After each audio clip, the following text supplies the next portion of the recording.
Hello नमस्कार बच्चों, स्वागत है आपका परीक्षा युग के ऑफिशियल यूट्यूब चैनल पे। आज हम शुरुआत कर रहे हैं जो आपका एनटीटी का जो कोर्स है उस कोर्स की फर्स्ट ईयर की क्लासेस आज से स्टार्ट होंगी। और इस क्लासेस में जो है हमने जो सामने दिखाई दे रहा है ये आपका सिलेबस रहेगा फर्स्ट ईयर में। देखिए ये कुछ आपके चैप्टर्स हैं जो यहाँ बोर्ड पे दिखाई दे रहे हैं आपको, इनके बारे में हम डिस्कशन करेंगे जो आपको बताए जाएंगे। मतलब इंग्लिश और हिंदी दोनों लैंग्वेज में आपको ये कोर्स मिलेगा। देखिए जैसे मान लीजिए चाइल्ड साइकोलॉजी है जो आपका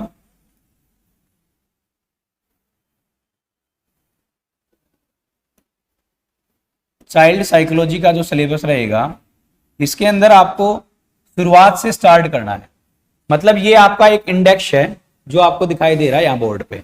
इस इंडेक्स में आपको पढ़ना है, मतलब जो फर्स्ट ईयर का सिलेबस है ये इंडेक्स में आपको दिखाया गया है। देख लीजिए एक बार, ये आपके चैप्टर्स हैं जो फर्स्ट ईयर में आपको देखने को मिलेंगे। ये 8 टॉपिक्स जो होते हैं इनको हमने फर्स्ट ईयर में पढ़ना है। तो आज के सेशन में आज हम स्टार्ट करेंगे सबसे पहला टॉपिक जिसको हमने बोला है चाइल्ड साइकोलॉजी। सभी बच्चे अपना पेन कॉपी जो है ले लेंगे, साथ में बैठ जाएंगे पेन कॉपी लेके। जो भी मैं नोट डाउन करने के लिए बोलूंगा तो आप उसको नोट डाउन करते रहेंगे। देखिए सबसे पहले बाल मनोविज्ञान का अर्थ एवं महत्व। सबसे पहले आपके सामने आया है कि हमने इस एनटीटी में मेन कोर्स में पढ़ना क्या है, बाल मनोविज्ञान एवं उसका अर्थ उसका महत्व क्या होता है। देखिए मनोविज्ञान एक व्यवहारिक जीवन है, इसकी अनेक शाखाएं अनेक प्रकार से पूर्णतः स्पष्ट की गई है। देखिए मनोविज्ञान जो होता है वो अपने आप में एक बहुत बड़ा एक साइकोलॉजिकल वे है जिसमें आपको ये बताया जाता है कि आप अपने आसपास के व्यवहार में कैसे किसी भी इंसान से इंटरेक्ट होते हैं। तो इसमें बहुत सारी शाखाएं हैं, इनके अकॉर्डिंग स्टेप टू स्टेप हम सब चीजों को पढ़ेंगे। और इसके अंदर बहुत सारे जो मनोवैज्ञानिक हैं उन्होंने अपनी अपनी क्रियाएं बताई हैं किस प्रकार से इन चीजों को हमने इंप्लीमेंट करना है। तो सबसे पहले देखिए वुडवर्थ नाम के जो शास्त्री हैं उन्होंने ये बोला है, अपने वातावरण के संबंध में व्यक्ति की क्रियाएं संबंधित विज्ञान को मनोविज्ञान की संज्ञा दी जाती है। क्या बताया इन्होंने, अपने वातावरण के संबंध में व्यक्ति की क्रियाओं से संबंधित विज्ञान जो आपके आसपास के एनवायरनमेंट में जो साइंस है जो किसी भी व्यक्ति के विज्ञान के बारे में बताती है उसको मनोविज्ञान की संज्ञा दी गई है। ठीक है, तो नेक्स्ट देखते हैं जेम्स ड्रेवर जो है वो उनके द्वारा बताया गया है। इन्होंने मनोविज्ञान की परिभाषा शारीरिक तथा मानसिक व्यवहार की तुलना के आधार पर बताया है। यहां इसको मैं थोड़ा सा जूम कर देता हूं ताकि आपको थोड़ा और क्लियर हो जाए। देखिए जेम्स ड्रेवर जो हैं वो आपको बताते हैं कि मनोविज्ञान में किस प्रकार की प्रक्रियाएं होगी। उससे पहले वुडवर्थ ने आपको ये बताया, वुडवर्थ आपको बताता है अपने वातावरण के संबंध में व्यक्ति की क्रियाओं से संबंधित विज्ञान को हम मनोविज्ञान कहते हैं। देखिए फर्स्ट चैप्टर में आपको सिर्फ बताई जाएंगी कि मनोविज्ञान की डेफिनेशन क्या होती है। दूसरे में इन्होंने बताया है मनोविज्ञान की परिभाषा शारीरिक तथा मानसिक व्यवहार की व्याख्या करने वाले विज्ञान के रूप में और इसका संबंध भौतिक अनुभूति के रूप में है। देखिए इन्होंने क्या बताया है, मनोविज्ञान की परिभाषा शारीरिक और मानसिक यानी कि फिजिकली और मेंटली व्यवहार जो आपका एनवायरनमेंट के प्रति व्यवहार है उसकी व्याख्या करने वाले विज्ञान की ये स्थिति बताता है। ये किसने बोला, ये जेम्स ड्रेवर ने बोला था। नेक्स्ट की तरफ चलेंगे, मनोविज्ञान की उपयुक्त परिभाषाएं। मतलब इसने बताया कि हमने जो दो आगे परिभाषाएं पढ़ी हैं वुडवर्थ और जेम्स ड्रेवर की, उन्होंने बोला है मनोविज्ञान की उपयुक्त परिभाषाएं प्राणियों के मानसिक तथा शारीरिक व्यवहार का अध्ययन एवं उन पर पड़ने वाले प्रभाव आदि सभी का अध्ययन करती है। इस बात में इन्होंने क्या बोला है कि भाई जो आपका मनोविज्ञान की परिभाषाएं हैं वो प्राणियों के मानसिक यानी कि मेंटली, शारीरिक यानी कि फिजिकली व्यवहार का अध्ययन करता है। मतलब ये आपके किसी भी प्रजाति की किसी भी मनुष्य की मानसिक यानी कि मेंटली और फिजिकली व्यवहार की स्टडी के बारे में बताता है और उसके ऊपर क्या इफेक्ट इंसान का पड़ता है उसके बारे में ये बताता है। नेक्स्ट आपको बताते हैं मनोविज्ञान एक व्यवहारिक जीवन है। मनोविज्ञान अपने आप में क्या है, एक व्यवहारिक जीवन है। आप अपने आसपास के वातावरण में कैसा इंटरेक्ट करते हो, ये आपको वो बताता है। आगे चलेंगे, जिसमें जीवन के निम्न या भिन्न भिन्न क्षेत्रों के सिद्धांत एवं व्यवहारों का अध्ययन किया जाता है। इसके अंदर जीवन में बहुत सारे व्यवहार हैं अपने आसपास में, कोई रूढ़ व्यवहार करता है, कोई किसी से अभद्र व्यवहार करता है, किसी का कोई आदर्श व्यवहार करता है, मतलब जितनी भी चीजें हैं ये सभी मनोविज्ञान में काउंट की जाती हैं, और इसमें ही मनोविज्ञान की स्थिति या स्टडी जो है हमने पढ़नी है। आपको फर्स्ट चैप्टर में सिर्फ इतनी ही बातें बताई गई हैं कि एक्चुअल में मनोविज्ञान होता क्या है। तो बेटा आप ध्यान से देखेंगे, आपने जो मेन बातें हैं उनको नोट डाउन भी करना है। नेक्स्ट आगे चलेंगे, मनोविज्ञान आवश्यकताओं की पूर्ति से उसके विकास और अभिवृद्धि में दोष आता है। मतलब ये कुछ बातें बताई इन्होंने, सामान्यतः यानी कि कॉमनली यह माना जाता है कि मूलभूत आवश्यकताओं की पूर्ति से बालक की आवश्यकताएं संतुष्टि की जा रही हैं, यानी कि मूलभूत क्या जो एसेंशियल चीजें हैं उनसे मूलभूत आवश्यकताएं जो हैं उसकी स्टोर की जा रही हैं, किंतु यह उतना ही सही है जितना, देखिए इसने बताया कि उतना ही सही है जितना स्नेह, प्रेम, क्षमा, ममता आदि मनोविज्ञान की आवश्यकताओं के प्रति होने से उसके विकास अथवा अभिवृद्धि में दोष आता है। यहां तक आई थिंक आपको बात क्लियर हो गई है। ये बात आपको सभी बच्चों को क्लियर हो जानी चाहिए कि हमने इस बात में क्या पढ़ा है। नेक्स्ट आगे की तरफ चलेंगे। आगे आपसे पूछा जाता है, बाल मनोविज्ञान के विषय में कुछ प्रश्न उठाए गए हैं। अब कुछ कुछ व्यक्तियों के द्वारा इसके बारे में कुछ कुछ ऑब्जेक्शन किया है कि ये क्या हो सकता है, इनकी क्या स्थिति है। देखिए एक बार देखते हैं क्या मामला है। ये मनोविज्ञान के विषय में कुछ प्रश्न उठाए गए हैं। ये एक्चुअली वो क्वेश्चन है जो आपको इस साइकोलॉजी के वे में ये क्वेश्चन पूछते हैं कि क्वेश्चन क्या होता है। देखिए, क्या बाल मनोविज्ञान का अध्ययन क्षमता का विकास करता है, विकास एवं परिवर्तन से सामान्य दिशा को पहचान सके। ये मनोविज्ञान के लिए साइकोलॉजिकल वे में कुछ क्वेश्चन दिए गए हैं कि क्या मनोविज्ञान की स्थिति इस चीज को शो करती है या नहीं करती है। ये पहला क्वेश्चन है। उसके लिए हम इन सभी क्वेश्चन का डिस्कशन आगे करेंगे। क्या मनोविज्ञान या बाल मनोविज्ञान का अध्ययन बालक को सफल मार्गदर्शन प्राप्त करता है। ये कुछ टैगलाइन है, ये कुछ क्वेश्चन दिए हैं। थर्ड बताया, क्या यह विज्ञान बालकों में वांछित व्यवहार परिवर्तन की दिशाओं को स्पष्ट करता है। ये कुछ क्वेश्चन हैं, जैसे 3 क्वेश्चन उन्होंने बोले हैं कि आप जो साइकोलॉजिकल वे में व्यवहार की बातें कर रहे हो, जो फिजिकली और मेंटली लोगों को प्रदर्शित करने का काम करते हैं, तो आप उस मनोविज्ञान से क्या इन सभी क्वेश्चन का आंसर दे पाएंगे। ये आपके सामने जो है इन्होंने बताया है। तो देखिए एक बार देखते हैं आगे क्या है। करो एवं को, करो एवं करो, वैसे ये थोड़ी सी मिसप्रिंट हो गया, करो एवं करो है। बाल मनोविज्ञान एक वैज्ञानिक अध्ययन है, इनके द्वारा बताया गया है। बाल मनोविज्ञान एक वैज्ञानिक अध्ययन है जिसमें बालक के जन्म से पूर्व काल से लेकर किशोर अवस्था तक का अध्ययन किया जाता है। भाई आपको बिल्कुल बेसिकली बात समझनी है कि करो और करो ने क्या बोला है। करो और करो ने क्या बोला है, देखिए, बाल मनोविज्ञान एक वैज्ञानिक अध्ययन है। यह एक साइंटिफिक स्टडी है जिसमें बालक के जन्म से पूर्व, मतलब बच्चे ने जन्म नहीं लिया है उससे पहले से लेके और पूर्व के काल से लेकर किशोर अवस्था यानी कि अडल्ट जब तक होता है, 18 या 17-18 तक की उसकी जब एज होती है, वहां तक की स्टडी जो है उसको करो एंड करो ने बोला है बाल मनोविज्ञान एक वैज्ञानिक स्थिति। इसके अंदर वैज्ञानिक स्टडी की जाएगी। और कब की स्टडी होगी वैज्ञानिक, ये ऐसी साइंटिफिक स्टडी है जिसमें आपको ये बताया गया है कि बच्चे ने जन्म अभी नहीं लिया है, बच्चे के जन्म से पूर्व से लेके और उसकी 17 या 18 वर्ष तक की आयु तक का अध्ययन जो है वो एक बाल मनोविज्ञान कहलाता है। नेक्स्ट चलते हैं। थॉमसन, ये दूसरे व्यक्ति का नाम है, ये आप क्या बताते हैं। देखिए, थॉमसन बाल मनोविज्ञान सभी को नई दिशा में संकेत करता है यदि उसे उचित रूप से समझा जा सके।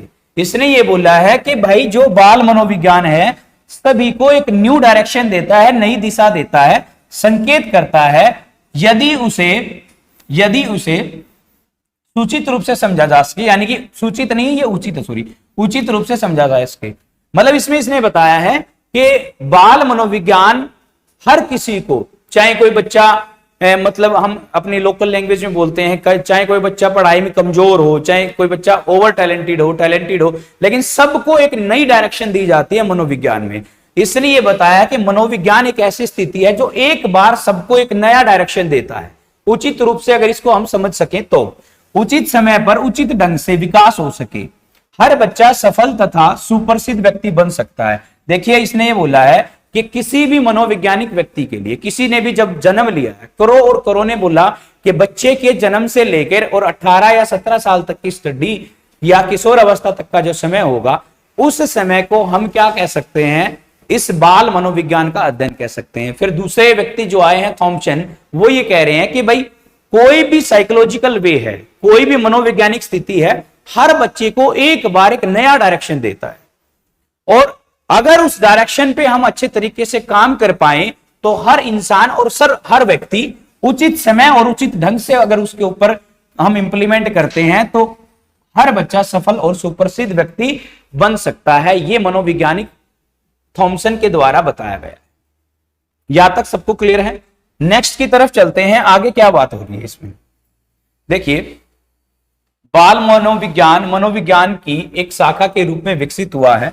यहां आता है चाइल्ड साइकोलॉजी। बाल मनोविज्ञान के बारे में इसमें बताया गया है कि भाई, थोड़ा सा मैं चेंज कर लेता हूं कलर को। बाल मनोविज्ञान की जो स्थिति है उसमें क्या बताया गया, मतलब आपको बताया गया चाइल्ड साइकोलॉजी किस वे में काम करेगी, चाइल्ड साइकोलॉजी कैसे काम करती है, ये आपको इस चैप्टर में बताया जाएगा। देखिए व्यवहार आज के युग में अनेक सामाजिक, आर्थिक, सांस्कृतिक एवं राजनीतिक कारगर मनुष्य उसके परिवार को प्रभावित कर रहे हैं। बाल विकास एवं मनोविज्ञान में अंतर क्या है? आज के चैप्टर का सबसे मेन जो क्लास का आज का मेन रिदम होगा वो क्या होगा, इसमें आपको पूछा जाएगा what is the difference between child psychology and psychology. ये मेनली आपको बताता है कि मनोविज्ञान और बाल मनोविज्ञान में क्या फर्क होता है, क्या मेन डिफरेंस है। तो देखते हैं, हरलोक नाम के एक व्यक्ति हैं जो 1978 में बाल मनोविज्ञान तथा बाल विकास के संबंध में को स्पष्ट लिखा हुआ है। इनके द्वारा कुछ स्पष्टीकरण दिया गया है। The name child psychology was change to child development to emphasise that the four was now on the pattern of child development rather certain aspect of development। इसने बताया है कि जो छोटे बच्चे होते हैं, बाल विकास या मनोविज्ञान की जो बातें होती हैं, ये टाइम टू टाइम किसी भी इंसान को हर चीज पे, हर एक स्टेप पे इंसान को बदलने का एक मौका देती हैं, जिसपे अगर आप अच्छे तरीके से इंप्लीमेंट कर पाते हैं, जिसके ऊपर आपने अगर अच्छे तरीके से इंप्लीमेंट किया है, तो ये हर बच्चे को या हर इंसान को ये सारी बातें समझाने में सहायता करते हैं। हरलोक ने ऐसा इन्होंने बताया है।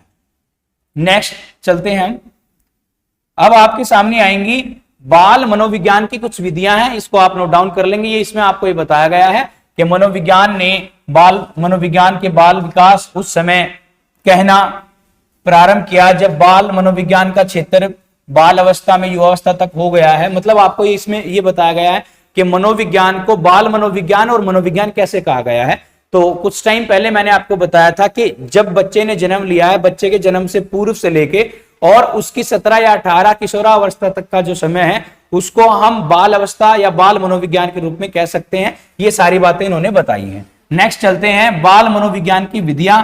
अब हम कुछ जो प्रैक्टिकली वे हैं उन पे बात करते हैं। कुछ विधियां होती हैं जिनमें अलग अलग चीज को प्रदर्शित किया गया है।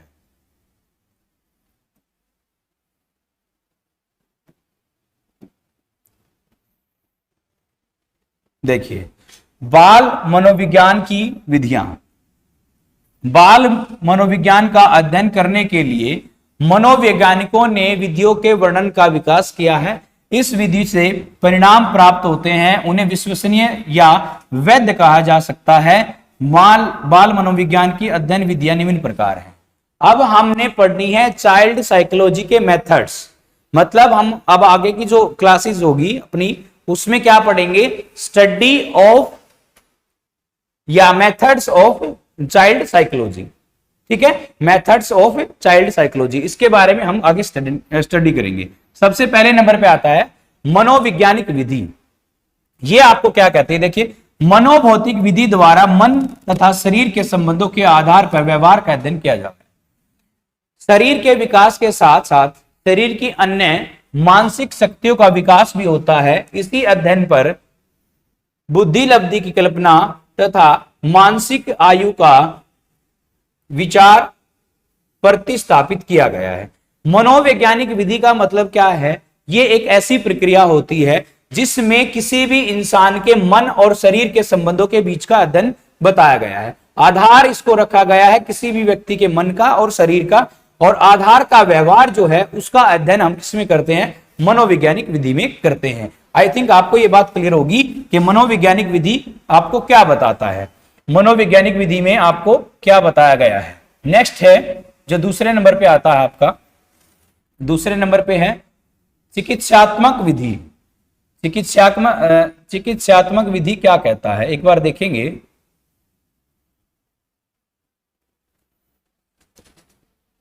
इसमें बताया गया है कि चिकित्सा कैसे की जाएगी।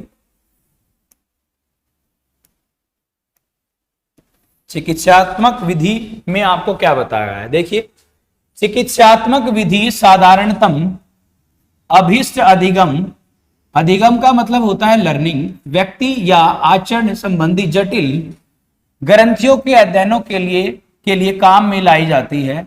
इसमें विचाराधीन समस्याओं के अनुकूल विविध क्लिनिक कार्य पद्धतियां इस्तेमाल की जाती हैं।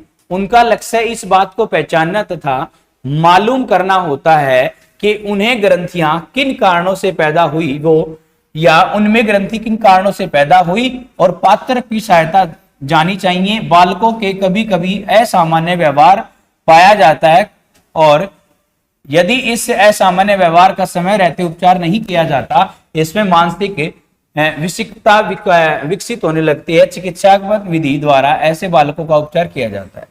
देखिए, आपके सामने स्क्रीन पे ये चीजें दिखाई दे रही हैं, आप भी कुछ अपने तरीके से इस चीज को समझ पा रहे होंगे। अगर जिसको नहीं समझ पा रहे हैं तो मैं इसको सिंपल वे में समझाता हूं, ये मामला क्या है।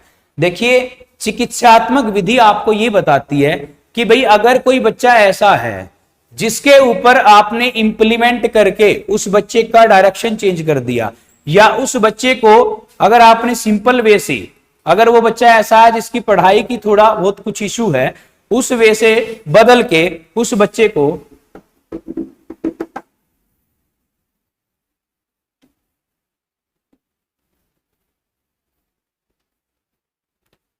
अगर कोई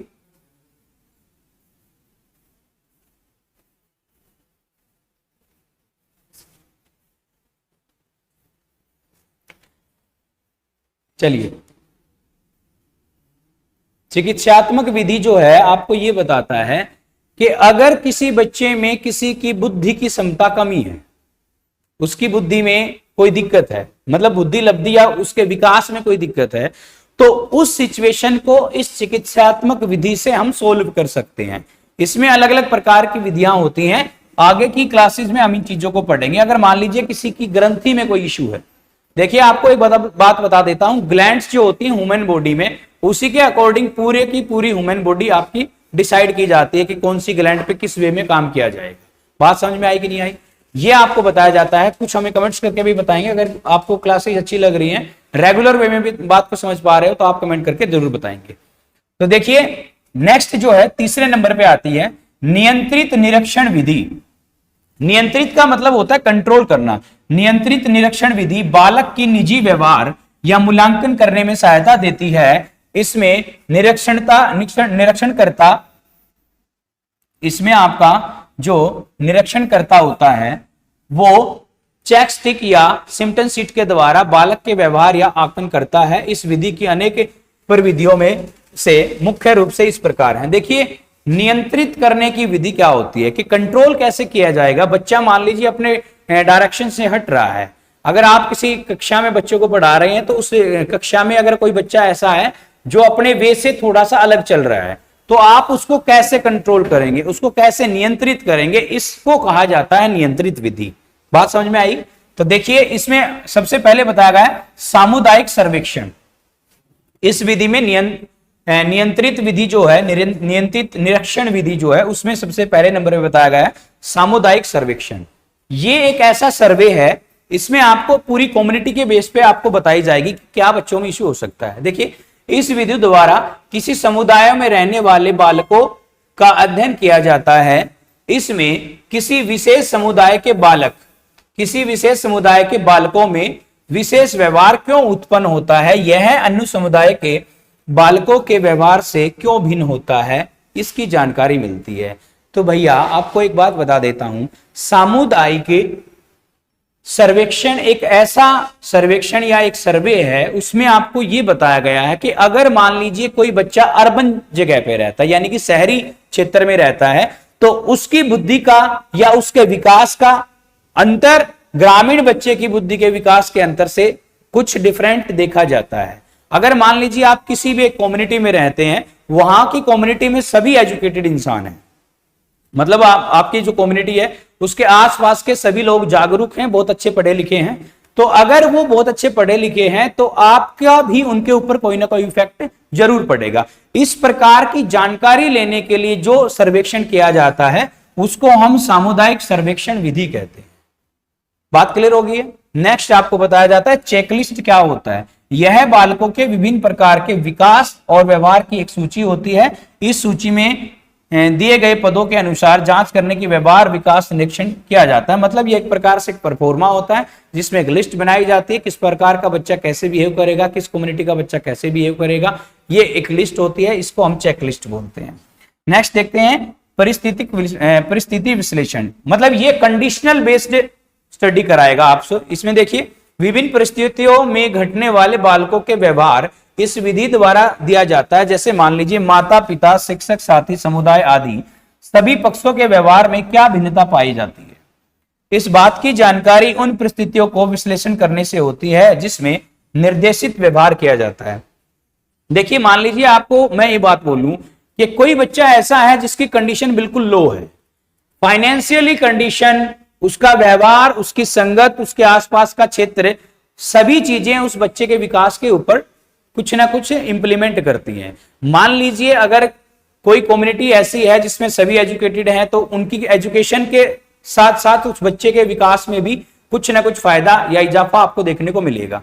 अगर किसी कम्युनिटी का हाल ये है कि वहां की कम्युनिटी बहुत अच्छे तरीके से नहीं पढ़ी लिखी है, वहां के लोग इतने ज्यादा जागरूक नहीं है, तो वहां के जो बच्चे होंगे उन बच्चों में कुछ ना कुछ कमियां देखने को मिलेंगी।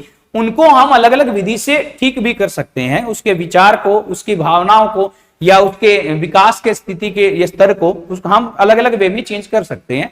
इसीलिए हम ये सारी चीजें पढ़ रहे हैं कि किस तरीके से हम किसी को नियंत्रित कर सकते हैं। इस परिस्थिति विश्लेषण में यही बताया गया है कि हर बच्चे की अलग अलग कंडीशन है, तो उस कंडीशन के बेस पे भी बच्चा उसके विकास का जो स्तर है उस कंडीशन के ऊपर भी आधारित होता है। इसमें बताया गया है परिस्थिति विश्लेषण में। चलिए नेक्स्ट देखते हैं आगे।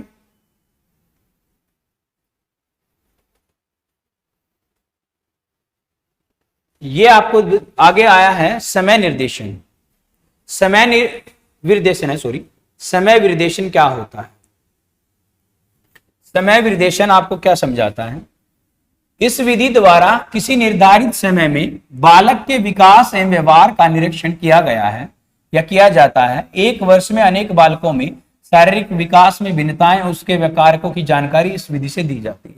देखिए समय निर्देशन क्या है। समय निर्देशन में आपको क्या समझाया गया है कि ये एक पर्टिकुलर टाइम है, एक पर्टिकुलर टाइम में बच्चे पे क्या उसके विकास पे फर्क पड़ता है।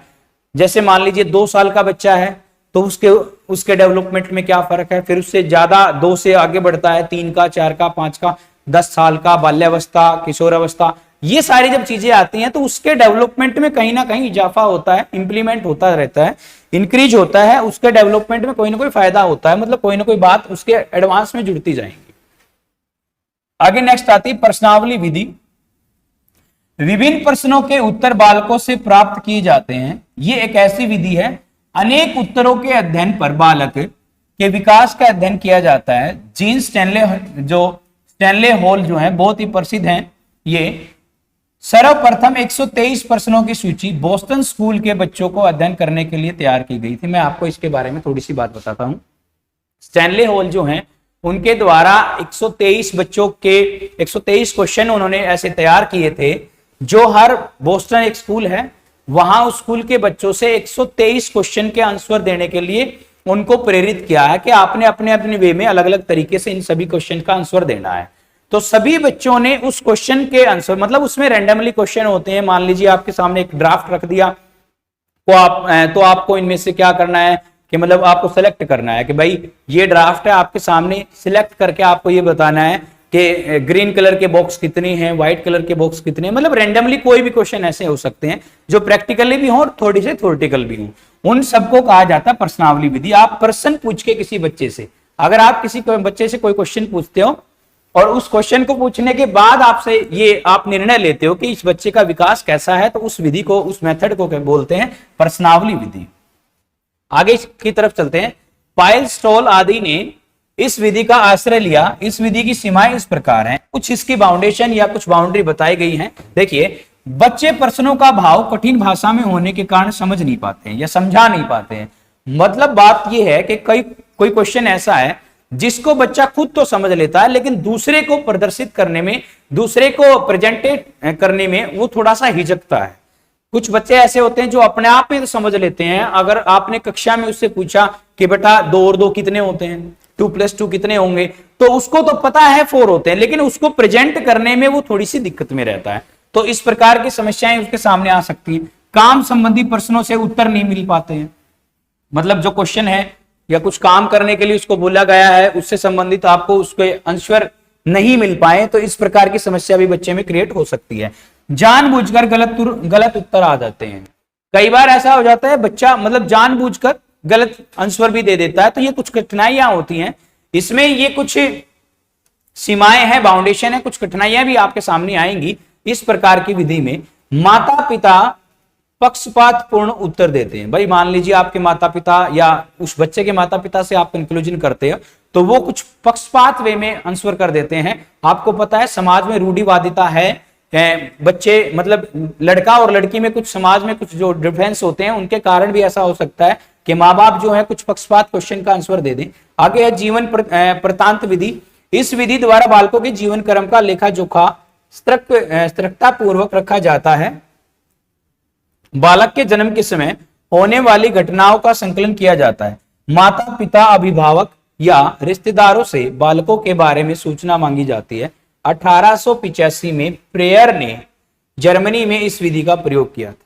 देखिए, ये जीवन वृत्तांत विधि का मतलब ये होता है कि भाई बच्चे ने जन्म लिया तो बच्चे के रिश्तेदार से, माता पिता से या किसी से भी उसके बारे में कुछ नॉलेज ली जाती है, तो उसको कहते हैं जीवन वृत्तांत विधि। नेक्स्ट है आपके सामने सांख्यिक विधि। सांख्यिक विधि से प्राप्त आंकड़ों के विश्लेषण किया जाता है। ये परिणामों की विश्वसनीयता को या वैधता की पहचान की जाती है। सांख्यिकी का मतलब क्या होता है? स्टैटिकली मेथड क्या है?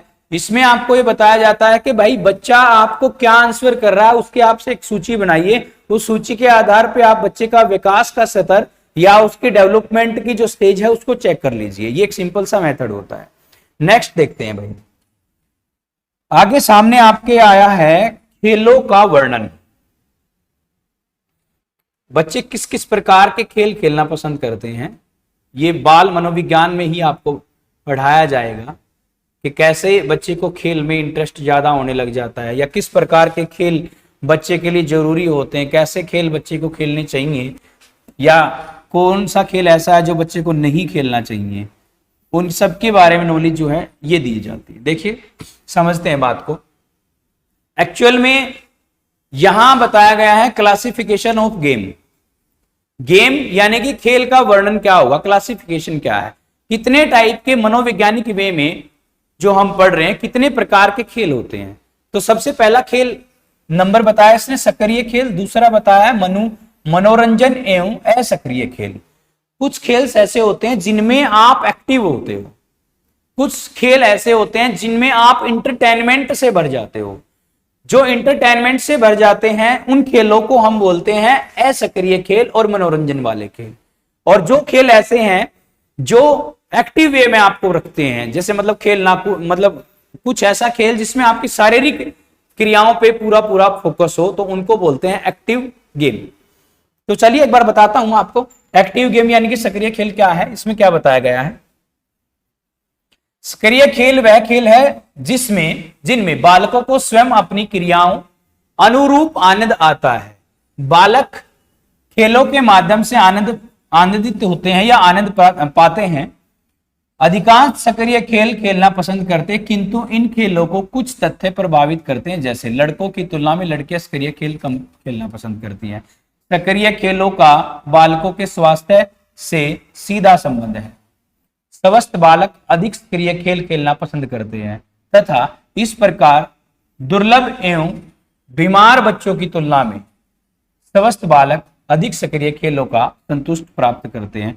बालक का वातावरण भी सक्रिय खेलों के प्रकार को प्रभावित करता है। देखिए बहुत अच्छी बात है इसमें बताई गई है कि एक्टिव खेल, सबसे पहली बात इन्होंने रखी है कि भाई एक्टिव जो खेल होते हैं, ऐसे गेम जो एक्टिव मूड पे होते हैं, उनको ज्यादातर लड़के खेलते हैं, लड़कियां बहुत कम खेलती हैं जो एक्टिव गेम होते हैं। दूसरा मैं आपको बता देता हूं एक्टिव गेम की विशेषताएं इसमें लिखी भी हुई है, वैसे भी आप समझ पाओगे इन चीजों को कि अगर कोई बच्चा एक्टिव वे में खेल रहा है तो उसकी शारीरिक या मेंटली जो है ना, हर चीज के ऊपर इफेक्ट पड़ता है उस चीज से। और इसी में भी ये बात बताई गई है कि वातावरण को प्रभावित करता है, सक्रिय बालक की बुद्धिमत्ता प्रभावित करता है। यह खेल उपकरणों बिना भी खेले जाते हैं। जिन बच्चों के पास खेल के साधन व उपकरण कम होते हैं वे सक्रिय खेल खेलते हैं। विभिन्न प्रकार के सक्रिय खेल वो आपको अब बताएंगे आगे क्या है। सबसे पहले आपको ये विशेषताएं बताई गई हैं, एक्टिव गेम क्या होता है। एक्टिव गेम फिर इसने बताया लड़कों की तुलना में लड़कियां ज्यादा खेलती हैं, मतलब कम खेलती हैं। मतलब जो बॉयज होते हैं वो एक्टिव गेम ज्यादा खेलना पसंद करते हैं, जो गर्ल्स होती हैं वो इनएक्टिव गेम ज्यादा खेलना पसंद करती हैं। ये कुछ विशेषताएं हैं कि इनसे क्या क्या फायदा होना, क्या क्या लाभ होना। आगे की तरफ चलते हैं। देखिए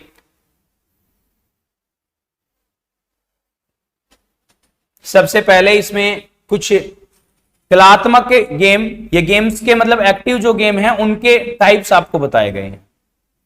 एक्टिव गेम जो हैं उनके टाइप्स आपको यहां बताए गए हैं कि कौन कौन से टाइप से एक्टिव गेम्स होते हैं। देखिए कलात्मक खेल जरसील्ड के अनुसार 1 वर्ष का बालक अभिनय करना सीख जाता है।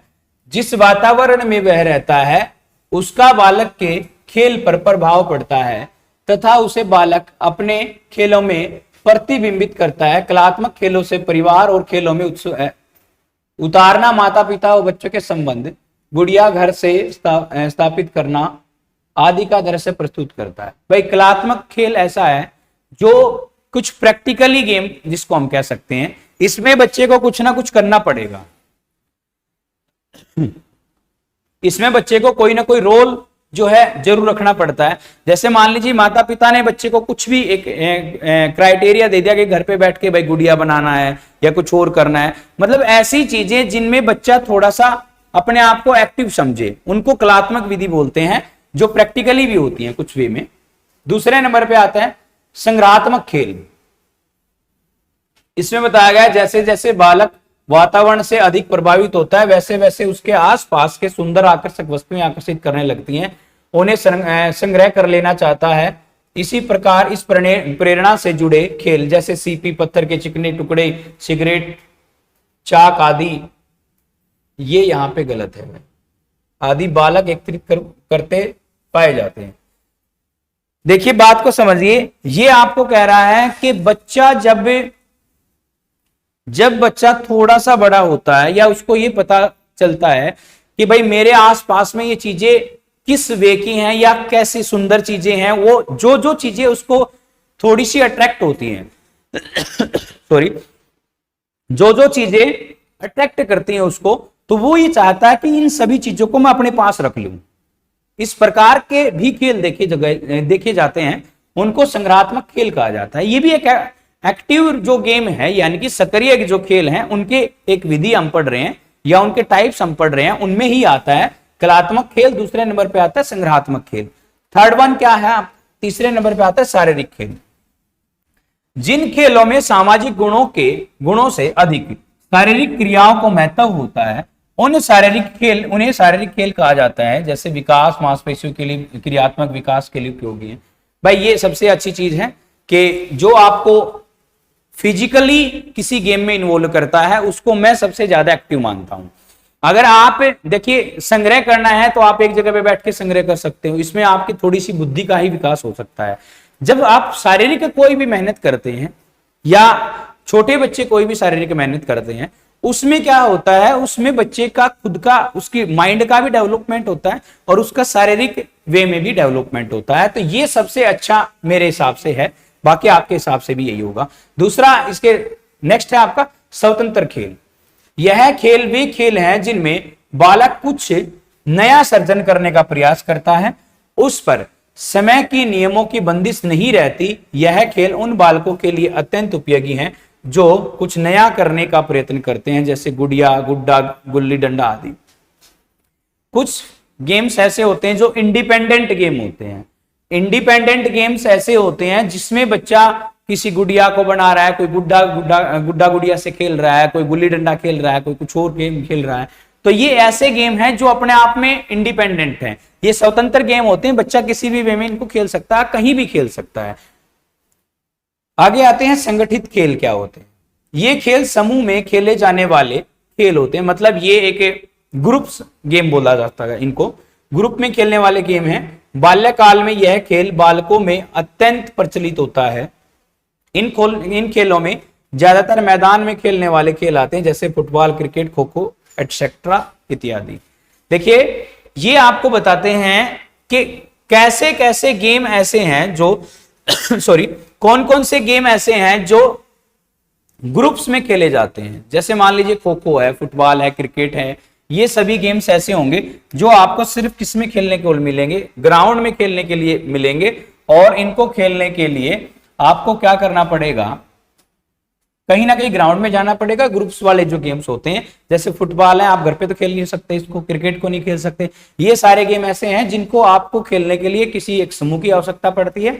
और स्वतंत्र गेम ऐसे होते हैं आप उनको इंडिपेंडेंट वे में अकेले खेल सकते हैं। संगठित खेल ऐसे होते हैं जिसके लिए आपको ग्रुप या एक समूह की, एक संगठन की आवश्यकता होती है। नेक्स्ट चलते हैं मनोरंजन एवं असक्रिय खेल। ये आपके कुछ गेम्स ऐसे हैं जो मनोरंजन से रिलेटेड हैं। जैसे देखिए इसके बारे में क्या बताया गया है, ये वह खेल हैं जिनमें बालक कम से कम शारीरिक गतिविधियां करके दूसरों की क्रियाओं के परिणाम स्वरूप आनंद पाते हैं। यह क्रिया बालक को सुखद आनंद की अनुभूति प्रदान करती है, यह भी खेल के अंतर्गत आती है।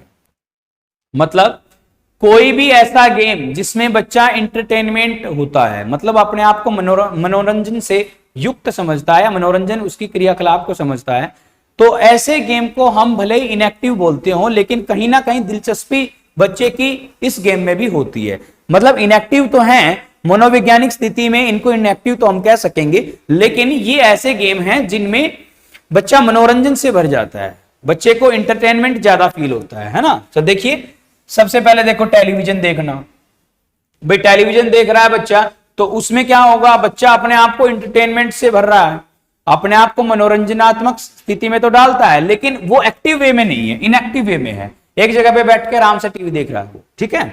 तो दूसरा कार्टून देखना, वो तो बात एक ही होगी भाई, कार्टून टेलीविजन देखना या कार्टून देखना बात एक ही है। वीडियो गेम्स देखना, खेलना, भाई वीडियो गेम्स फोन के ऊपर आप देख रहे हो या खेल रहे हो, पबजी फ्री फायर का जमाना आपको पता ही है आजकल चल रहा है, तो ये सभी क्या है, इनएक्टिव गेम्स हैं। बच्चों को इंटरेस्ट बहुत ज्यादा आता है कि भाई ये बहुत अच्छा गेम है, इस गेम में बहुत ज्यादा इंटरेक्शन भी बच्चों का रहता है, मतलब दुनिया पागल हुई पड़ी है। मतलब ये तो छोटे बच्चों के लिए बता रहा हूं, ये सारी चीजें हम बाल अवस्था में पढ़ रहे हैं, लेकिन एक्चुअल में एडल्ट है और एडल्ट से ऊपर वाले बच्चे भी ऐसे हैं जो किशोर अवस्था से को पार कर चुके हैं। ऐसे बच्चे जो वेस्ट की कैटेगरी में आते हैं वो भी इनएक्टिव गेम खेलना बहुत ज्यादा पसंद करते हैं, क्योंकि वो मनोरंजन का काम है और एक्टिव वे में उनको कुछ करना पड़ना, कहीं बाहर जाना होता नहीं है, तो नॉर्मली वो एक जगह पे बैठ के खेल सकते हैं। संगीत सुनना, सॉन्ग सुनना, कोई भी अगर आप ईयरफोन लगा के आप सॉन्ग सुन रहे हैं तो मनोरंजन तो आप कर रहे हैं, लेकिन असक्रिय खेल है वो। कहानी या कॉमिक्स पढ़ना, ये भी क्या है, इनएक्टिव वे में काम करता है।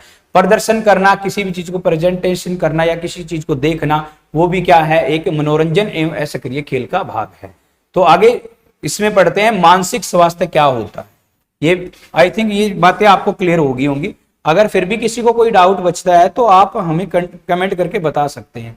जहां पे भी कोई भी डाउट बचे आपका, उसका हम समाधान करने की पूरी कोशिश करेंगे। देखिए, मानसिक स्वास्थ्य का अर्थ क्या होता है? मानसिक स्वास्थ्य का अर्थ मानक व्यक्तित्व के संतुलन व्यवहार से है। संतुलन व्यवहार वाला व्यक्ति ही मानसिक रूप से स्वस्थ कहा जा सकता है। स्वस्थ व्यक्ति का व्यवहार प्रत्येक स्थिति में स्वस्थ होना चाहिए। मानसिक रूप से स्वस्थ व्यक्ति प्रत्येक स्थिति या परिस्थिति में समायोजन कर लेता है।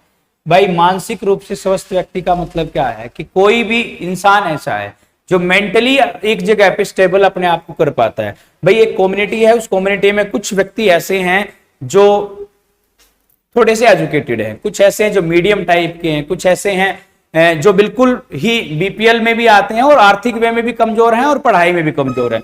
उन सभी की स्थिति को मेंटेन करने के लिए अगर कोई व्यक्ति ऐसा है जो मेंटली फिट है तो वो तीनों में अपने आप को एडजस्ट कर सकता है। ये बात आपको बताई गई कि मानसिक स्वास्थ्य का लाभ क्या होता है और मानसिक स्वास्थ्य एक्चुअल में होता क्या है। नेक्स्ट चलेंगे भाई। किसी को कोई दिक्कत है तो कमेंट करके बता सकता है कि सर हमें यहाँ दिक्कत है, तो उस चीज को दोबारा भी हम करवा देंगे। कोई दिक्कत वाली बात वैसे मेरे हिसाब से है नहीं, दिक्कत हम छोड़ेंगे नहीं, और दिक्कत नहीं छोड़ेंगे तो आप क्लियर इन चीजों को समझ लेंगे। देखिए, ऐसी आदतों, व्यक्तियों और वस्तुओं के प्रति ऐसे दृष्टिकोण को व्यक्त करता है जिससे व्यक्ति को अधिक संतोष प्राप्त होता है। मानसिक रूप से संबंध या स्वास्थ्य व्यक्ति वह नहीं है जिसके व्यवहार का समूह अथवा समाज में विरोध न हो। देखिए, मेन बात आपको बता देता हूं, इसमें बहुत अच्छी बात लिखी है कि समाज में विरोध न हो, कि कोई भी व्यक्ति ऐसा है जिसका अगर किसी कम्युनिटी में उसका कोई विरोध करने वाला नहीं है तो जरूरी नहीं है वह इंसान मेंटली स्ट्रांग हो या मेंटली अच्छा हो या उसकी मेंटल हेल्थ ठीक हो। बात समझ पाएगा नहीं?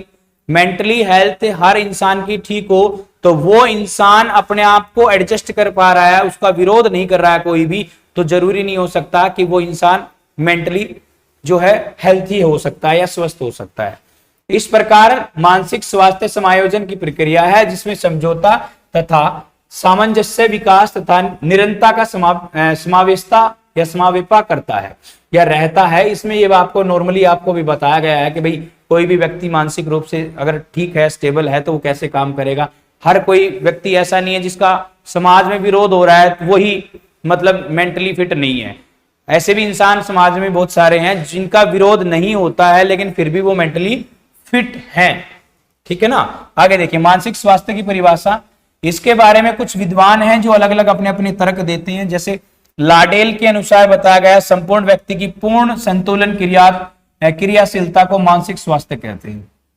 कोई इंसान ऐसा है जिसकी संपूर्ण व्यक्तित्व, उसकी पर्सनैलिटी जो है या उसकी पर्सनैलिटी के प्रति बैलेंस जो है, संतुलन बनाना, वो क्रियाशीलता मानसिक स्वास्थ्य कहलाता है। उसकी मानसिक स्वास्थ्य में उस चीज को काउंट किया गया है। और फिर उसके बाद है प्रोफेसर भाटिया, उसने बताया कि मानसिक स्वास्थ्य यह बताता है कि कोई व्यक्ति जीवन की मांगों, अवसरों के प्रति कितनी अच्छी तरीके से समायोजित कहता है।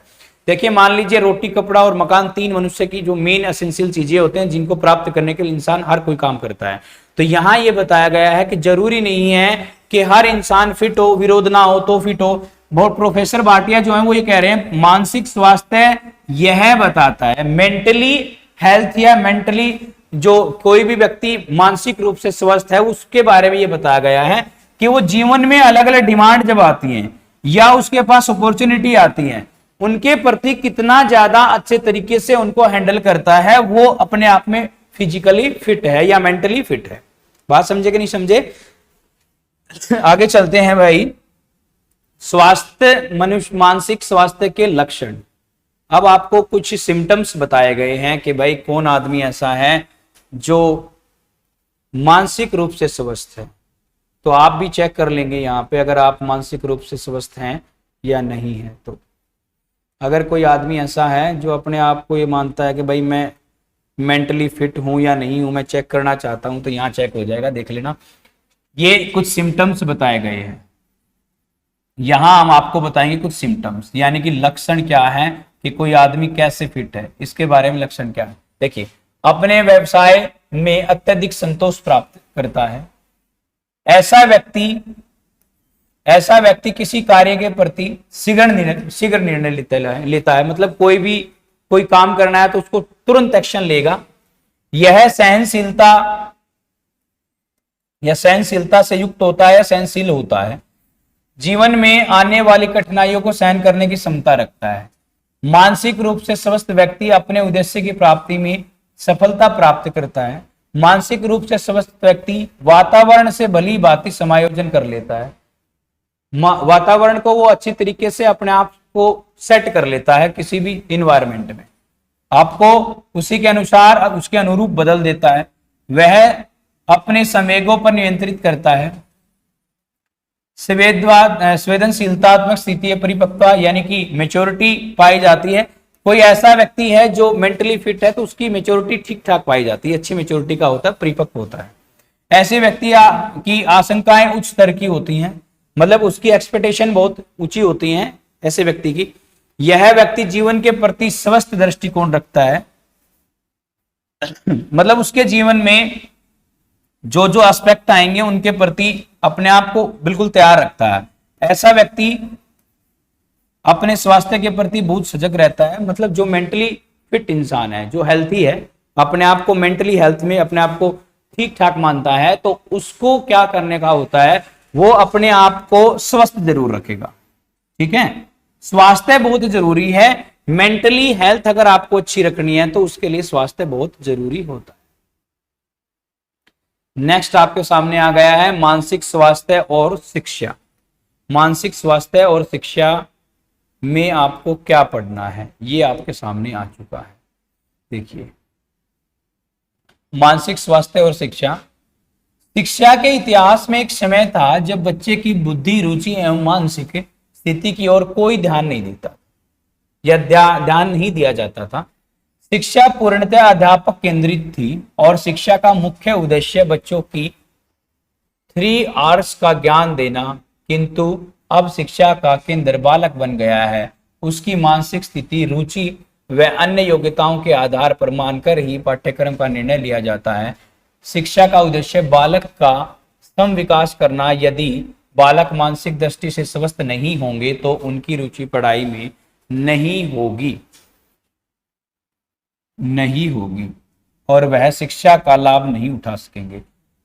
इस सब चीज का मतलब क्या है कि अगर आप जैसे यहां आप कोर्स किसका पढ़ रहे हो, नर्सरी टीचर ट्रेनिंग का, या एक प्रकार से आप टीचर बनना चाह रहे हो, जो टीचर आप बनोगे ना, तो आप ये मत समझना कि फैक्ट के आधार पे आप टीचिंग कर पाओगे। इसमें भी ऐसा लिखा गया है कि आप इससे पहले इतिहास की बात, यहां इतिहास में क्यों इस चीज को डिस्कशन किया है, ये इसलिए बताया गया है कि आज की जो पढ़ाई है और पहले की पढ़ाई है उसमें बहुत ज्यादा डिफरेंस आज वर्तमान में हो गया है। पहले क्या होता था, जो पहले की पढ़ाई है उसके अंदर सिर्फ टीचर अपने आप में एक लीडर है, बच्चे ध्यान से बैठेंगे, आराम से सुनेंगे, उसकी बात को सबको सुनेंगे। मतलब मैन टू मैन वाला सिस्टम नहीं था पहले क्या होता था, बच्चे को टीचर और बच्चे के बीच में इतना ज्यादा डिफरेंस होता था कि भाई टीचर ने कोई भी चीज अप्लाई करी तो बच्चे ने उसको इंप्लीमेंट करना है, उसके बाद देन वो उस चीज के बाद में इंप्लीमेंट करता है नहीं करता, वो कोई मैटर नहीं करता। आज वर्तमान में क्या हो गया कि आज की पढ़ाई इंटरेक्टेड है। अगर आपके बच्चे की डिमांड ये है कि मुझे कोई भी चीज ऐसी है जो विजुअल वे में चाहिए, सुनाई देने वाली चीज चाहिए, कोई आपकी डिमांड ऐसी है, कोई बच्चा है कह रहा है कि मेरे को तो हर चीज रिटन में चाहिए, तो आपको उसके आधार पे ही आपका पाठ्यक्रम ऐसा तैयार करना पड़ेगा जिसमें हर बच्चे की जितनी हो सके उतनी ज्यादा से ज्यादा पूर्तियां आप कर पाओ। ये आप सिर्फ फैक्ट के आधार पे आज वर्तमान में टीचर नहीं बन सकते हो। आपको टीचर बनने के लिए बच्चे से इंटरेक्ट होना पड़ेगा और जिस बच्चे की जिस भी प्रकार की क्यूरी है आपको उसका समाधान करते करते चलना पड़ेगा। अगर आप समाधान नहीं करना चाहते हैं और आप फैक्ट के आधार पे आज टीचर बनना चाहते हैं तो वो चीज आज के वर्तमान के टाइम में पॉसिबल नहीं है, क्योंकि इतिहास का ये मामला था, इतिहास में ये जा चुका है और जा चुका है तो ये मामला खत्म हो चुका है। अब देखिए, प्रजातांत्रिक देश में आत्मानुभूति, मानवीय संबंध, आर्थिक कुशलता, नागरिक उत्तरदायित्व जैसे उद्देश्यों की पूर्ति तब तक नहीं हो सकती जब तक बच्चे के मानसिक दृष्टि से स्वस्थ ना हो। भाई ये आपको ये बता रहा है कि कोई बच्चा मेंटली अगर फिट नहीं है तो आप उसको जबरदस्ती नहीं पढ़ा सकते हो, और ये बात भी ठीक है कि अगर आपका मन ही नहीं कर रहा है तो कैसे पढ़ा पाओगे किसी बच्चे को। लेकिन हम आपको ये भी बताएंगे कि उसका मानसिक स्थिति ठीक नहीं है तो उस बच्चे पे क्या इंप्लीमेंट करें जिससे उसका मन जो है पढ़ने में लग जाए, है ना। तरीके आपको सारे बताएंगे, लेकिन बस आपको ध्यान रखना है कि किस तरीके को कहाँ अप्लाई करना है। स्वास्थ्य को ठीक बनाए रखना, क्योंकि अच्छे स्वास्थ्य के बगैर बच्चे की योग्यता का उचित विकास संभव नहीं हो पाता है। चिंता, निराशा, अन्य अतिरिक्त समायोजन दोष वाले, भाई इसमें सारी बातें ये बताई गई हैं कि आप किसी बच्चे को रेगुलरी वे में या किसी बच्चे को पढ़ने के लिए कैसे प्रेरित करेंगे। अगर उस बच्चे का स्वास्थ्य अच्छे तरीके से चल रहा है तो ही आप क्या कर पाओगे, उस बच्चे को अच्छे तरीके से समझा पाओगे। यहाँ कुछ बातें बताई गई हैं। उच्च आदर्श, जैसे मान लो आपको बताया गया मानसिक स्वास्थ्य पर घर तथा विद्यालय का प्रभाव क्या होता है। भाई कोई बच्चा ऐसा है जिसके ऊपर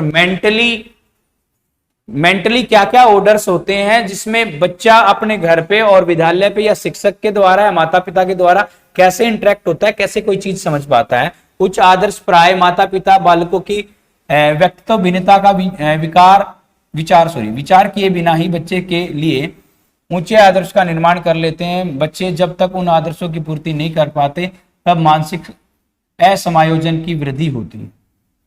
बहुत अच्छी बात है। देखिए, ये माँ बाप की एक बहुत ज्यादा बड़ी समस्या होती है कि वो अपने बच्चे से बहुत ज्यादा चीजें एक्सपेक्ट कर लेता है। यहां इसने ये बताया कि आप अपने बच्चे से उतना ही चीजें एक्सपेक्ट करें जिससे को वो अच्छे तरीके से कवर कर पाए। अगर आप उसके एक्सपेक्टेशन से ज्यादा चीजें आपने उसके लिए सोच रखी हैं तो वो उसके लिए मेंटली दिक्कत पहुंचाएगा। उस बच्चे के मानसिक व्यवहार पे या मानसिक समायोजन पे उस वृद्धि को, मतलब वृद्धि जो होगी असमायोजित हो जाएगी। वो मतलब आप अपने आप को एक कंट्रोल वे में रखेगा, सिर्फ इतना ही है, उससे ज्यादा उसकी बढ़ने की क्षमता जो हो बिल्कुल खोती चली जाएगी। तो उससे बच्चा जो है मेंटली प्रेशर में आता है। कुछ घरेलू प्रभाव होते हैं कि बच्चे की मानसिक स्थिति को कैसे ठीक किया जाएगा। बालक के मानसिक स्वास्थ्य पर घर का प्रभाव पड़ता है। बालक के मानसिक स्वास्थ्य पर घर का प्रभाव पड़ता है, घर पर ही उसका विकास होता है। देखिए, बदलती सामाजिक मान्यताओं घर को प्रभावित करती हैं और बालक के पोषण पर उन समस्याओं का प्रभाव पड़ता है। घर पर प्रभाव डालने वाली विभिन्न तत्व। देखिए, मेन बात क्या है कि यहाँ पे बच्चे को सबसे पहली चीज जो बताई जाएगी ना, वो उसके घर से सीख के आता है। कोई भी बच्चा है जो उसके लिए सबसे बड़ा उसका प्राथमिक स्कूल जो है या अपने आप में उस शिक्षा को प्रारंभ करने के वे में आता है, तो सबसे पहले उसके घर परिवार जो होता है वो खड़ा होता है। उसको बोला जाता है घरेलू प्रभाव। बच्चे के ऊपर होम या घर से क्या इफेक्ट पड़ता है, इन सब चीजों को जानते हैं। देखिए, सबसे पहली विधि या पहला प्रोसेस क्या होता है, माता पिता का व्यवहार। जिन घरों में माता पिता का व्यवहार बालकों के प्रति अच्छा नहीं होता है वह बालक असमायोजित हो जाता है। ऐसी परिवारों में बालकों की अवहेलना होती है। भाई मान लीजिए अगर किसी बच्चे का के माता पिता का व्यवहार उस बच्चे के प्रति अच्छा नहीं है या उसके प्रति कोई भी रूड भी है, जो है बच्चा फील कर रहा है कि भाई उसके माता पिता है ना उसके प्रति रूड बिहेव फील कर रहे हैं, तो उस सिचुएशन में बच्चा अपने आप को मेंटली थोड़ा सा डिप्रेस्ड मानता है। बात समझ रहे हो? माता पिता का व्यवहार भी बहुत ज्यादा कुछ मैटर करता है कि भाई माँ बाप कैसा इंटरेक्ट आपके साथ कर रहे हैं। छोटे बचपन से ही बच्चे के ऊपर आपने क्या इंप्लीमेंट डाला है, वो उसके आगे के जीवन के लिए एक टारगेट होता है। जो चीज आप उसको बचपन में दोगे उसको आगे चल के उन्हीं चीजों से बहुत कुछ सीखना है और उन्हीं चीजों के साथ साथ रहकर उसको अपने विकास या समायोजन की विधि को अपनाना है। दूसरी बात, परिवार में तनाव। अगर किसी की फैमिली में स्ट्रेस है, भारतीय परिवार में केवल माता पिता और बच्चे ही नहीं होते हैं बल्कि दादा दादी ताऊ ताऊ जो भी है अपने रिलेशन के सभी, मतलब भारत में ऐसा माना जाता है कि ज्वाइंट फैमिली में लोग बाग रहते हैं जिनका बच्चों के साथ विभिन्न स्तरों पर बर्ताव होता है। परिवार के तनाव का बच्चों के विषय, भाई देखिए एक बात समझिए, अगर माँ बाप ऐसे हैं, बच्चे के पेरेंट्स अच्छे हैं, वो उनके अपने बच्चे को बहुत ज्यादा लाड प्यार दे रहे हैं, तो किसी घर में दादा दादी ऐसे होते हैं जो उनको रूड बिहेवियर से बात करते हैं। मतलब आपने नॉर्मली ये चीजें आपने फील करी होंगी घरों में कि नॉर्मली बात है, ये इतनी ज्यादा कोई ज्यादा डीप बात नहीं, हर किसी के घर में ऐसा होता है नॉर्मली। आप समझ पा रहे होंगे इस बात को, मेरे को ज्यादा समझाने की इसमें जरूरत नहीं है कि भाई अगर मान लीजिए माता पिता ठीक हैं, मम्मी पापा प्यार कर रहे हैं, दादी गाली दे रही है, तो कोई आम बात है, ये तो कोई इतनी ज्यादा बड़ी बात है नहीं। सबके घर परिवार में देखने को मिल जाती है। तो उससे बच्चे को स्ट्रेस होता है, ये बात मैं यहाँ बताने की कोशिश कर रहा था।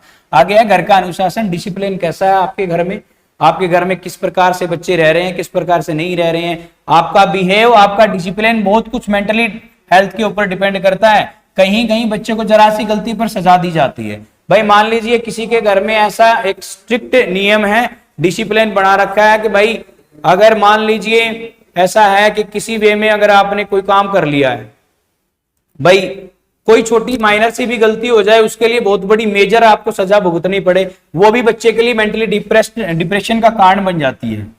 तो उसके बाद नेक्स्ट जो आती है ना, अब तक तो बात हो रही थी किसी भी बच्चे के परिवार या उसके घर परिवार या उसके स्कूल में आने से पहले की बातें अब तक हो रही थी कि बच्चे ने क्या डेवलपमेंट करी या उससे उसके ऊपर क्या इफेक्ट पड़ा। अब मेन रीड आएगा जीवन में अध्यापक का। भाई आप अध्यापक बनने जा रहे हो तो आपका क्या रोल होगा, किसी भी बच्चे के जीवन को सुधारने में क्या आप भूमिका निभा सकते हैं। देखिए अध्यापक का स्थान विद्यालय में बहुत महत्वपूर्ण होता है। उसका व्यक्तित्व बच्चों के व्यक्तित्व को निरंतर प्रभावित करता है। यदि अध्यापक का व्यवहार पक्षपातपूर्ण है, वह सामान्य रूप से बच्चों को प्रति सहानुभूति नहीं रखता है और बच्चों को अत्यधिक दंड देता है, ऐसे अध्यापक से बच्चे भयभीत होते रहते हैं। निरंतर भय मानसिक स्वास्थ्य का प्रभाव, स्वास्थ्य खराब रहता है। भाई एक बात समझ लो, इसमें सिंपल वे में ये बात बताई है कि अध्यापक का बिहेव कैसा होना चाहिए। तो मैं आपको बता देता हूं, जो भी अब स्टूडेंट टीचर बनना चाह रहे हैं, जो हमारे से पढ़ रहे हैं ना, उनको मैं ये बात बता देता हूं, आज के वर्तमान के टाइम के टीचर और पहले के टीचर बहुत ज्यादा बड़ा डिफरेंस है। मतलब वो जैसे बोलते थे वैसे ही हमें करना होता था, और शाम को आके घर पे ये बोल दिया कि टीचर ने मारा तो घर पे अलग पिटाई, फिर उसके बाद अगले दिन फिर जाना है। मतलब आज के टाइम के बच्चे क्या हैं, अगर आपके स्कूल से किसी बच्चे की पिटाई हुई है, घर पे जाके उसने बोल दिया कि भाई मैं जो है, मेरे को टीचर ने डांटा है या पीटा है, कोई भी किसी प्रकार की प्रोसेस में डाला है या मेरे को दंड दिया है, तो ये समझ लीजिए आपकी खैर नहीं है। बात समझे कि नहीं समझे? क्योंकि इसमें क्या होता है कि ये एक टीचर को क्या रोल निभा रहा है, टीचर क्या कैसे काम करता है। भाई मैं आपको बता देता हूं, टीचर किसी भी बच्चे के जीवन में बहुत कुछ से इंप्लीमेंट कर सकता है, लेकिन मेन बात यह है कि उस बच्चे का व्यवहार कैसा है। आप उसको दंडित नहीं कर पाओगे। ये बाउंडेशन कुछ लगा दी है। आज के मॉडर्न टाइम की जो टीचिंग है ना, वही कह रहा है बच्चा इंटरेक्ट कर रहा है तो ठीक है, अदरवाइज कोई प्रोसेस अपनाओ। ऐसा नहीं कि दंड दे दिया आपने, उसकी पिटाई कर दी, फिर उसको जबरदस्ती ये कह रहे हो कि पढ़ ले पढ़ ले पढ़ ले, ऐसा नहीं होने वाला है। ये टाइम जो बहुत पहले का है, पहले जा चुका है। बात समझे? दूसरा क्या कह रहा है, विद्यालय का वातावरण, भाई बिहेव कैसा है बच्चे को। आज के वर्तमान के टाइम में बच्चे को ऐसा बिहेव देना कि बच्चे को कल फिर से आने के लिए मजबूर कर दिया जाए। ऐसा आप उसको माहौल देंगे बच्चे को स्कूल में कि कल, मतलब उसका मन ऐसा करे कि संडे वाले दिन भी छुट्टी ना हो, स्कूल में जाऊं। बात समझ रहे हो? ये कहना चाह रहा है कि आपने ऐसा अच्छा बिहेव बच्चे को देना है। अभी व्यक्ति के अवसर न देना। भाई मान लीजिए आप किसी को इंडिविजुअली किसी काम को करने के लिए किसी इच्छा को दमन कर रहे हो। कोई बच्चा ऐसा हो ये कह रहा है कि मैं क्लास का मॉनिटर बनना चाह रहा हूं, और आप उसके अंदर मतलब कुछ कौशल भी हैं और फिर भी आप उसकी इच्छाओं का दमन कर रहे हो, तो बच्चे के ऊपर असर पड़ता है, उसके मानसिक व्यवहार में उस चीज का इंप्लीमेंट होता है, उससे मानसिक रूप में बच्चा जो है डिप्रेस्ड हो जाता है। उसके बाद है प्रशिक्षण प्रणाली। ये आपकी थर्ड प्रणाली आ गई है। परीक्षा प्रणाली पर बालकों का मानसिक स्वास्थ्य निर्भर करता है।